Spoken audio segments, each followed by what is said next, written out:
নম্বর উপায় হচ্ছে জাহান্নাম থেকে মুক্তি লাভের ফজর এবং আসর বিশেষভাবে পড়া। 5 ওয়াক্ত পড়বেন, কিন্তু ফজর আসর পড়ে নিলেন, তার মানে জাহান্নাম থেকে রক্ষার আপনি সার্টিফিকেট পাবেন।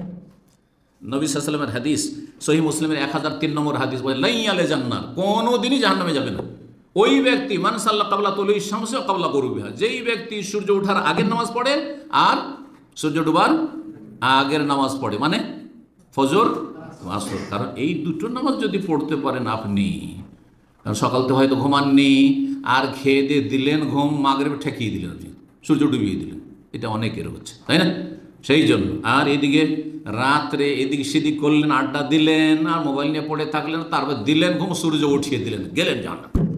জাহান্নামকে যদি হারাম করতে চান আর জান্নাত যদি ফরজ করতে চান নিজের জন্য, তাহলে এই ফজর আর আসর পড়ার চেষ্টা করুন যথা সময়, সূর্য ওঠার আগে, আর আসরের সালাত আসরের সময়ে, একেবারে শেষ দিকে নয় আর সূর্য ডুবার পরে নয়। 10 নম্বর সর্বশেষ পয়েন্ট হচ্ছে জাহান্নাম থেকে রক্ষা পাওয়ার মেয়েদের সাথে বিশেষভাবে, আর বোনদের সাথে, যাদের বোনেরা আছে, বাপ দুনিয়া থেকে চলে গেছে বা বাপ বিরুদ্ধ হয়ে গেছে, বোনেরা আপনার বাড়িতে আছে, বোন সে নাবালিকা হোক আর সাবালিকা হোক, তালাক প্রাপ্ত হোক, বিধবা হোক, অবিবাহিত কুমারী হোক, যেই অবস্থায় হোক না কেন, বোনদের আর মেয়েদের সাথে যারা সদ্ব্যবহার করবে আর ভালো তাদের প্রতিপালন করবে, শারীরিক পরিচর্যা করলো, প্রতিপালন করলো, আর তাদের ইমানি প্রতিপালন, ইমানি তরবিয়ত করলো, যদি এই দুটো কাজ করতে পারেন বোনদের ক্ষেত্রে আর মেয়েদের ক্ষেত্রে, তাহলে জান্নাতের সার্টিফিকেট।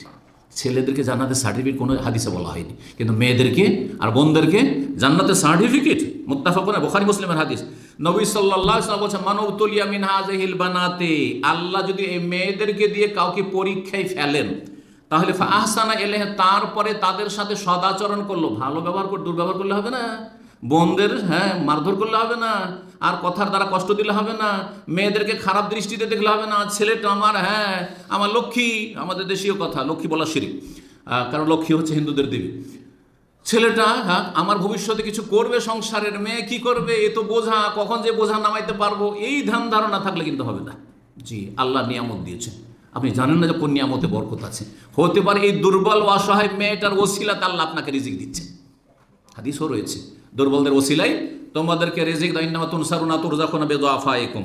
সুতরাং তাদেরকে ছোট নজরে, একই নজরে দেখতে হবে। আপনি জন্ম দিয়েছেন ছেলেকেও, মেয়েকে জন্ম দিয়েছেন, কেন 2 নজরে দেখছেন? ছেলে হয়েছে, খুশির শেষ নাই, আর মিষ্টি বিতরণের শেষ নাই, আর আকিকা করছেন কত উদ্যমের সাথে, আর মেয়ের বেলা চেহারাটা যেন মলিন হয়ে যাচ্ছে, এটা তো আপনার মক্কার কাফেরদের বদচরিত এটি। আল্লাহ যেন বোঝার তৌফিক দান করেন। অনেক স্ত্রী জুলুম অত্যাচার করে যে তুই এত মেয়ে জন্মাচ্ছিস কেন। আমি বলি যে বীজ তো তোমার কাছে, জমি তো তার, জমি কি করবে?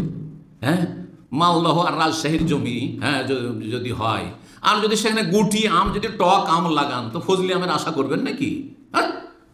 তো আপনার মূর্খ, তাহলে ফজলি আম লাগিয়ে ফজলি আমের আশা করতে, আপনার ক্ষমতা থাকে তো লাগান আপনি ফজলি আম। ক্ষমতা থাকলে আপনি দেন, বীজ দেন, ছেলে সন্তানের বীজ দেন, আর তারপরে আপনি ছেলে সন্তান নেন। কিন্তু কি বলবো, বহু ঘটনা এরকম আমাদের কাছে আসে, 3 দিন ধরে স্ত্রীর সাথে কথা বলে না, অভিযোগ আসছে, সেই পরিবার থেকে অভিযোগ আসছে, আমার স্বামী আমার সাথে কথাই বলে না, কেন পরপর 3টা মেয়ে কেন হইল? তার অপরাধ, আপনি অপরাধী, আপনি অপরাধী। আল্লাহ হেদায়েত দান করুন। বরং আপনি কুফরি আকীদাতে আছেন, আপনার এই চরিত্র এই অবস্থায় গেলে কুফরি আকীদা নিয়ে যাবেন আপনি, আল্লাহর তকদির, নির্ধারিত তকদির অসন্তুষ্ট, তকদিরের প্রতি আপনার ঈমান নষ্ট আপনার।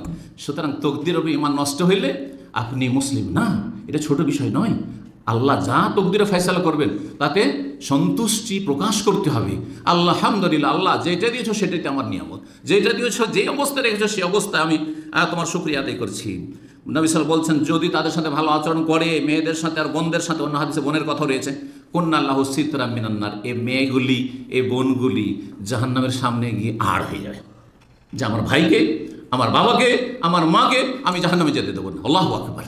জি, সুতরাং যাদের মেয়ে আছে বলুন আলহামদুলিল্লাহ, আলহামদুলিল্লাহ। আল্লাহর আবার সবচেয়ে শ্রেষ্ঠ মানুষকে, এই উম্মতের সবচেয়ে শ্রেষ্ঠ মানুষ রাসূলুল্লাহ সাল্লাল্লাহু আলাইহি ওয়াসাল্লাম, তার জন্য আল্লাহ নির্বাচন করেছেন ছেলে সন্তান না মেয়ে সন্তান? মেয়ে সন্তানকে বাঁচিয়ে রেখেছেন, ছেলে সন্তানকে বাঁচিয়ে রাখেননি। আপনি তো ভাগ্যবান।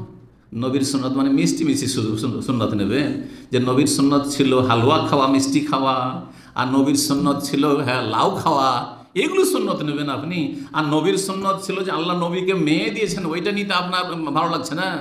আল্লাহ সঠিক বুঝ দান করে। তাহলে মেয়েতে বেশি বরকত আছে, সেই জন্য আল্লাহ মেয়েগুলোকে আল্লাহ বাঁচিয়ে রেখেছেন, নবী সাল্লাল্লাহু আলাইহি ওয়াসাল্লামের ছেলেকে রাখেননি। জি, তাতে বহু হিকমত আছে যে আল্লাহ রাব্বুল আলামিন ভালো জানেন। এখানে আজকের আলোচনা শেষ করছি। ওয়া জাযাকুমুল্লাহু খাইরান। আল্লাহ আপনাদেরকে কবুল করুন।